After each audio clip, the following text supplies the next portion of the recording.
গ্রামের সমস্ত মহিলারা খুবই অসহায় হয়ে সেই ঘরে যেতে বাধ্য হয়েছিল। আর তাদের মতো আমি অসহায় ছিলাম।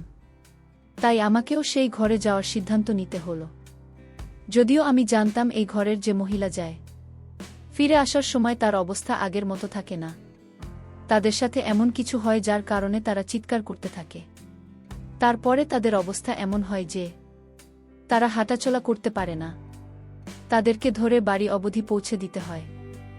এরকম জায়গায় কেউ যেতে চাইবে না, এটা তো নিশ্চিত। তাই তারাই যায় যারা খুব বেশি অসহায় হয়।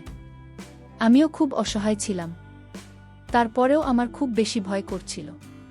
তার উপরে আমার স্বামী জানত না যে আমি এখানে যাচ্ছি। যদি কোনো মহিলা এই ঘরে যেত আর তার স্বামী এ কথা জানতে পারত, তাহলে সে তাকে ছেড়ে দিত। আমার স্বামী তো এমনিতেই খুব রাগী ছিল। তাই সে যদি এ কথা জানতে পারেন তাহলে আমাকে সঙ্গে সঙ্গে ডিভোর্স দিত। কত যে কোনো কথাতে এমনিতেই রেগে যেত। তাই আমি ওর সাথে কোনো কথা বলার আগে 10 বার ভাবতাম। এখন হয়তো আপনারা বুঝেছেন যে আমাদের সম্পর্ক কতটা অদ্ভুত ছিল। কিন্তু এই দুনিয়াতে স্বামী স্ত্রীর সম্পর্ক অদ্ভুত অদ্ভুত রকমের হয়। যেমন প্রথমেই বলেছি যে যদি কেউ খুব অসহায় হয় তাহলে সে ঘরে যেতে হয়। কিন্তু আমি কেন অসহায় ছিলাম আর কিভাবে অবস্থায় পৌঁছে গেছিলাম? আমি সেই ঘরের মধ্যে যখন প্রবেশ করলাম, তখন সামনের দৃশ্য দেখে আমার কলিজাটা কেঁপে উঠত। কেননা এই ঘরে তো আমার স্বামীর সমস্ত মহিলার সাথে যা করেছিল তা জানলে তোমাদের মাথা ঠিক থাকবে না। বন্ধুরা, তোমাদের জন্য খুব কষ্ট করে আমি ভিডিও তৈরি করি। তাই তোমাদের কাছে ছোট্ট একটা রিকোয়েস্ট, তোমরা এই ভিডিওতে একটি লাইক করে চ্যানেলটি সাবস্ক্রাইব করে পাশে থাকবে। এবার আসল ঘটনাটি শুরু করি। আমার নাম ফরিদা। আমরা যে গ্রামে থাকতাম সেই গ্রামে খুবই কম লোক থাকত। এখানে খুব বেশি মানুষ থাকত না। কিন্তু যতগুলো ফ্যামিলি ছিল তাদের বাড়িতে কোনো না কোনো সমস্যা লেগেই থাকত। সবাই বলতো যে এই গ্রামে কারো অভিশাপ আছে। সেই কারণেই লোকজন এখান থেকে চলে যাচ্ছিল। কিন্তু আমরা গরিব ছিলাম, সেই কারণে কোথাও যেতেও পারতাম না। আমি খুবই সুন্দরী ছিলাম। তাই বাবা বলতো যে আমি নিজের মেয়ের বিয়ে এমন বাড়িতে দেব যাদের অবস্থা আমাদের থেকে ভালো হবে, যাতে তুমি অন্তত ভালোভাবে থাকতে পারিস। কিন্তু যে লোকটা আমার জন্য সম্বন্ধ নিয়ে এল, সে আমাদের থেকেও বেশি গরিব ছিল। আমার বাবা তবুও তো আমাদের গ্রামের পোস্ট অফিসে চাকরি করত। কিন্তু এই ছেলে তো লোকের দিনমজুর ছিল। ছেলেটি আমার বাবাকে বলল যে আমি সৎ মানুষ এবং আপনার মেয়েকে ভালোবাসি। এ খুব খেয়াল রাখে। আমার বাবা আমার কাছেই ছেলেকে ভালোবাসে কিনা জিজ্ঞেস করলে আমি বললাম এরকম কোনো ব্যাপার নেই। তখন বাবা বলল, তাহলে এই ছেলেটা তোর জন্য পাগল হয়ে গেল কিভাবে? তুই নিশ্চয়ই এর সাথে কোনো কথা বলছিস, আরও কোনো ইঙ্গিত দিয়েছিস। আমি বললাম, তুমি আমার কথা বিশ্বাস করো, এরকম কিছুই না। কিন্তু সেই ছেলেটা খুব চালাক ছিল। সে আমাকে বাবার চোখে ছোট করে দিল। যদি কেউ কোনো মেয়ের পিছনে ওর বাড়িতে এসে বলে যে আমি আমার মেয়েকে ভালোবাসি, তাহলে মেয়ের উপরে আঙুল উঠেছে। তোর পিছনে একটা ছেলে পাগল হয়ে গেছে। তাহলে কি সে হাতেই পাগল হয়ে গেছে? তার মানে তুই নিশ্চয়ই কিছু বলছিস। এখন আমি যাই বলতাম না কেন, তারা এটাও বলতো যে আমি মিথ্যা বলছি। এই কারণে আমি খুব বাজেভাবে ফেঁসে গেছি। সেই ছেলেটি আমার বাবাকে আরও বলল যে আপনার মেয়ে আমাকে ভালোবাসে, কিন্তু ভয়ের কারণে আপনার সামনে বলতে পারছে না। আমার উপরে আমার বাবার অনেক আশা ছিল। আমাকে নিয়ে তাদের খুব অহংকার ছিল। কিন্তু আজকে এসব শুনে সে বলল, তুই যেসব করেছিস তাতে আজকে থেকে তুই আমার জন্য মরে গেছিস। এখন তোর বিয়ে যেখানেই হোক আমার কোনো পার্থক্য পড়বে না। তারপরের দিন আমার সম্বন্ধেও সেই ছেলেটির সাথে করে দেওয়া হলো। বিয়ের পর বাসর রাতে আমি ওকে জিজ্ঞেস করলাম যে ও এসব কেন করছে, কেন আমার বাবার চোখে আমাকে ছোট করে দিয়েছে। তখন সে বলল, যদি আমি এসব কিছু না করতাম তাহলে তুমি কখনোই আমার বড় হতে না। আমি তোমাকে খুব ভালোবাসি, তাই তোমাকে পাওয়ার যে উপায় আমার মাথায় আসে আমি তাই করি। আমি বললাম, তোমার এই পদ্ধতি জঘন্য ছিল, আর আমি কখনোই তোমাকে ভালোবাসব না। কখনোই তোমাকে আমার কাছে আসতে দেব না। তোমাকে নিজের স্বামী রূপে স্বীকার করব না। যদি তুমি আমাকে ছাড়তে চাও তাহলে ছেড়ে দাও। তুমি আমার সমস্ত মান সম্মান নষ্ট করে দিয়েছ। আমি তো মনে মনে পাকা সিদ্ধান্ত করে নিলাম। কিন্তু পরের দিন সে নিজের ক্ষতি করার চেষ্টা করল। তখন ওর মা বলল যে আমার ছেলে তোমার জন্য মরতে যাচ্ছে, তুমি ওর সাথে কেন এরকম করছো, এই নিয়ে এত অহংকার করো না। সেই মেয়ে খুবই ভাগ্যবতী হয় যার স্বামী তাকে এরকম ভালোবাসে। আমিও চাইতাম না যে ও নিজের জীবন নিয়ে নিক, তাই আমি গিয়ে ওকে থামালাম। দিন এভাবেই কাটতে লাগল। আর তারপরে আমরা দুজন একে অপরকে স্বীকার করে নিলাম। ও বলল, তোমার বাবার ও তোমার উপর ভরসা করা উচিত ছিল। আমি যদি তোমাকে পাওয়ার জন্য কিছু করেছিলাম, কিন্তু তোমার বাবার এত তাড়াতাড়ি আমার কথা মেনে নেওয়া ঠিক হয়নি। তার তো তোমার উপর কোনো ভরসাই ছিল না। ওইসব কথা বলে আমার হৃদয়ে বাবার জন্য বিষ ভরে দিয়েছিল। তার উপরে আমার বাবা আমার সঙ্গে কথা বলতো না, দিনে ভাবে কাটছিল। আমার স্বামী আমার উপর অনেক বিধিনিষেধ লাগিয়ে রেখেছিল, কিন্তু ওই সমস্ত বিধিনিষেধকে বলতো যে, এইসব ভালোবাসার জন্য বলতো যে একলা বাইরে যাবে না। আমি চাই না যে আমি সারা অন্য কেউ তোমাকে দেখুন, কারো সঙ্গে কথা বলবেন না। নিজের শাকিল কথা শুধু আমার সঙ্গেই বলবে। আর আমি যখন বাড়িতে আসব তখন সমস্ত কাজকর্ম ছেড়ে আমার কাছে এসে বসবে। এই সমস্ত জিনিস দেখে আমার শাশুড়ি খুব রাগ করত, কিন্তু তারা একটা কথা শুনত না। তারপর একদিন আমি ভাবলাম, কিভাবে কেউ হঠাৎ করে সে আমাকে পাগলের মতো ভালোবাসতে পারে। আমার স্বামী বলতো কোনো মহিলার কাছে স্বামীর এরকম ভালোবাসা একটা স্বপ্নের মতো, কিন্তু আমার কাছে এটা ডাক্তারের দেওয়া ওষুধ। এর মতো করা ছিল। ও শাকিল সত্যিই আমার জন্য এরকম ভালোবাসা ছিল না, নাকি এই সমস্ত কিছু নিজের উদ্দেশ্য পূরণ করার জন্য দেখাত, এটা নিয়ে আমার মনে সন্দেহ ছিল। তাই সত্যিটা জানার জন্য আমি একদিন রান্না করতে পারবে না বলে দিলাম স্বামীকে, আজকেই তোর ক্লাস নেব। আমিও সেটাই দেখতে চাইতাম। যে সকালে আমি তাকে বলেছিলাম যে আমার শরীর খারাপ, তখনও বলেছিল যদি কাজ করতে পার তাহলে করে নিও, না হলে আরাম করো। যখন সকালে উঠেছিল তখন ব্যবহার আমাদের দুজনের প্রতি একই রকম ছিল। এই কারণেই আমি দেখতে চাইতাম যে ও কি করে। ও যখন বাড়ি ফিরে এল তখন আমার শাশুড়ি আমার বিরুদ্ধে ওকে বলতে শুরু করে দিল। শাশুড়ি বলছিল, মহারানী তো বিছানায় শুয়ে আছেন, আর বলছেন তার শরীর ভালো নেই, সে কোনো ও কাজই করেনি, আমাকে সমস্ত কাজ করতে হয়েছে। তুমি কি ধরনের মেয়ে নিয়ে এসেছিস, যখন তখন বাহানা করবে, যখন ওর মন চায় তখনই কাজ করবে, যখন মন চাইবে না তখন করবে না। এসব কথা আমার স্বামী নিজের মায়ের মুখে শুনে তারপরে বলল, ওর শরীর সকালবেলা থেকেই খারাপ, আর সেটা আমাকে বলেছিল। এখন যদি একটি লোকের শরীর খারাপ থাকে তাহলে সে কাজ করবে কিভাবে? আর তুমি এই ধরনের কথা বলছো কেন? তাহলে কি তোমার হৃদয়ে আমার বোনের জন্য একটু দয়া মায়া নেই? তুমি কি তাকে ঘৃণা করো যাকে আমি ভালোবাসি? যখন এই কথা বলছেন তখন আমি খুব খুশি হয়ে গেলাম।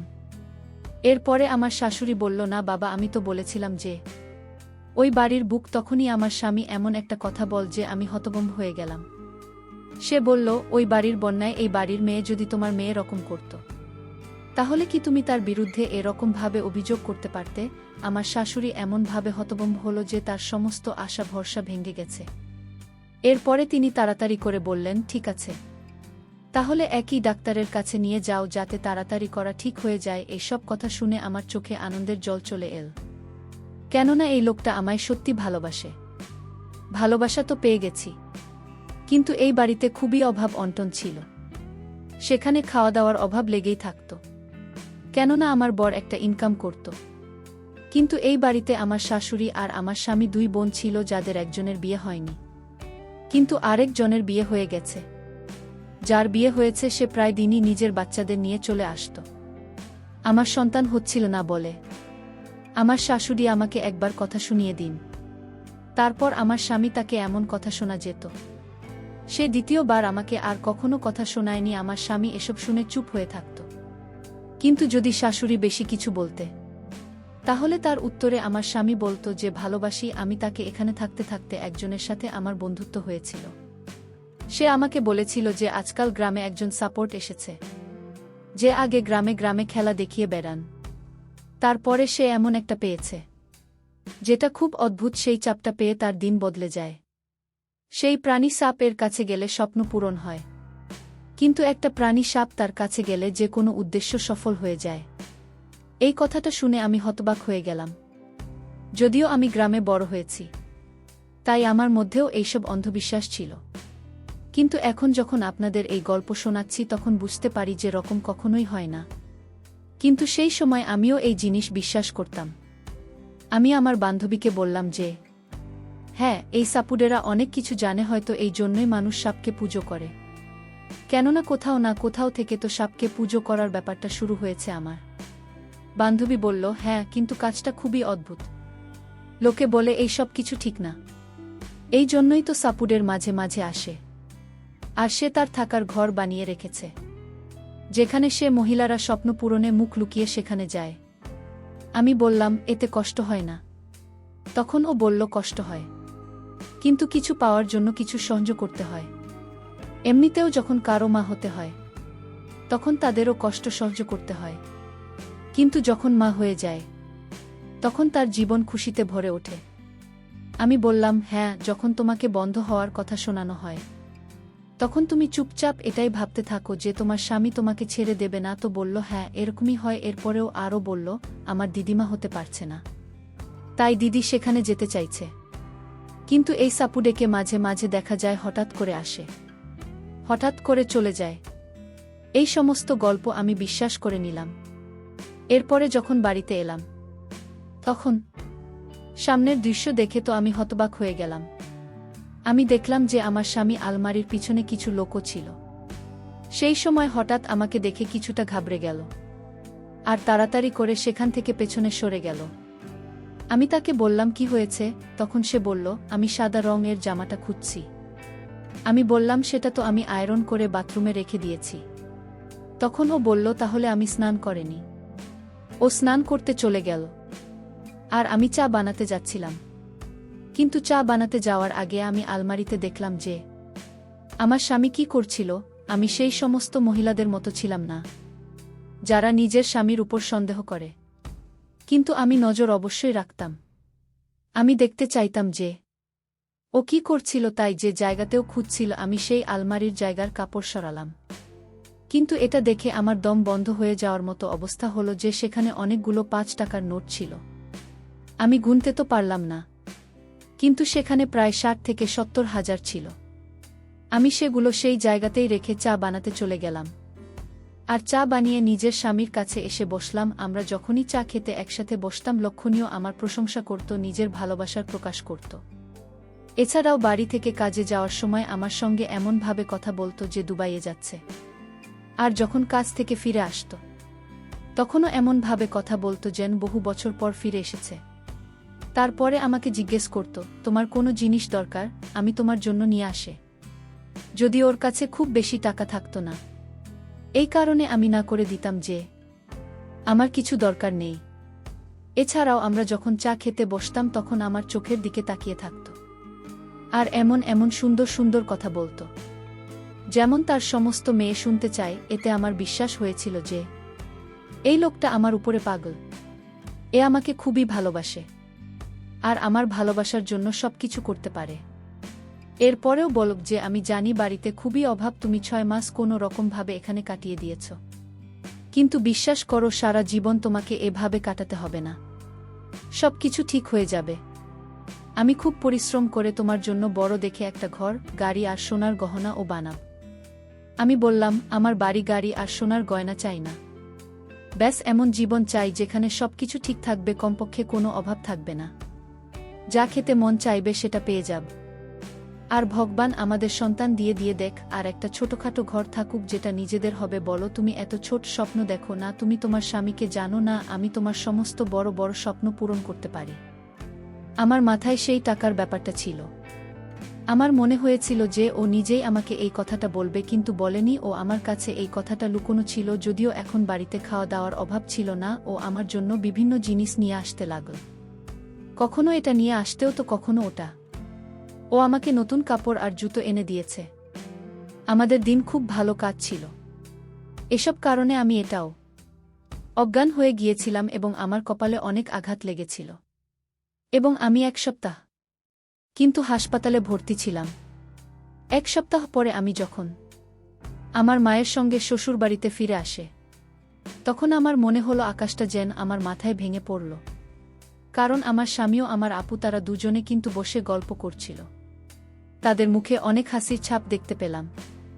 আমার কাছে মনে হয়েছিল তারা দুজন মনে হয় অনেক আপন। মনে হয়েছিল যেন 1000 বছর ধরে তাদের পরিচয়। আসলে আমি যখন হাসপাতালে ভর্তি ছিলাম তখন পুরো বাড়িটা আমার আপু কিন্তু সামনে ছিল। তারপর আমি যখন হাসপাতাল থেকে শ্বশুরবাড়িতে ফিরে আসি তখন আমাকে দেখামাত্রই আমার স্বামী অনেক বেশি আশ্চর্য হয়ে যায়। সে তখন আমাকে বলে, তুমি এখানে কি করছো? আমি তখন স্বামীকে অবাক হয়ে বললাম, আমি এখানে কি করছি মানে আমি আমার নিজের বাড়িতে ফিরে এসেছি। তুমি কি আমাকে দেখে খুশি হননি? আমি 7 দিন পরে আজ শ্বশুরবাড়িতে ফিরে এসেছি। তোমার তো আমাকে দেখে খুব খুশি হওয়া উচিত ছিল। ওই সময় কিন্তু আমার শ্বশুরমশাই ও বাড়িতেই ছিলেন। উনি তো আমাকে দেখামাত্রই অনেক বেশি খুশি হয়ে বললেন, বোমা আজ তুমি 7 দিন পরে বাড়ি ফিরে এসেছ। আজ আমি খুব খুশি, কারণ আমার ঘরের লোক নিয়ে আমার ঘরে আবার ফিরে এসেছে। কিন্তু আমি যখন ঘরের ভিতরে প্রবেশ করি ঠিক তখন আমার স্বামী আমাকে যা বলেছিল সেটা শুনে তো আমার মাথায় যেন আকাশ ভেঙে পড়েছিল। কারণ স্বামী তখন সবার সামনে বলল, শিল্পা, আমি তোমাকে তালাক দিয়েছি। তাই আজ থেকে তুমি এখানে নয়, তুমি তোমার বাবা মায়ের কাছেই থাকবে এবং সুহানাকে আমি নিজের স্ত্রী করব। তাই সুহানা আমার বাড়িতে থাকবে। শুধু তাই নয়, আমরা দুজন দুজনকে অনেক ভালোবাসি। আমি তার জন্য জীবন দিতেও প্রস্তুত। আমি তখন হতভম্ব হয়ে স্বামীর দিকে তাকিয়ে বললাম, তোমার কি মাথা খারাপ হয়ে গেছে? তুমি এইসব উল্টোপাল্টা কি কথা বলছো? ঠিক ওই সময় আমার শ্বশুরমশাই তার ছেলের গালে একটা থাপ্পড় মেরে বললেন, এটা কি ইয়ার্কি করার সময়? বোমা এখনো অসুস্থ আছে, আর তুই তার সামনে এই ধরনের বেহুদা কথা বলছিস? ওই সময় কিন্তু আমার আপু কেঁদেই যাচ্ছিল এবং সে মাথা নিচু করে চুপচাপ দাঁড়িয়েছিল। তখন আমি না পেরে আমার আপুর কাছে গিয়ে জিজ্ঞেস করেছিলাম, আপু, আমার স্বামী যেটা বলছে সেটা সত্যি কথা?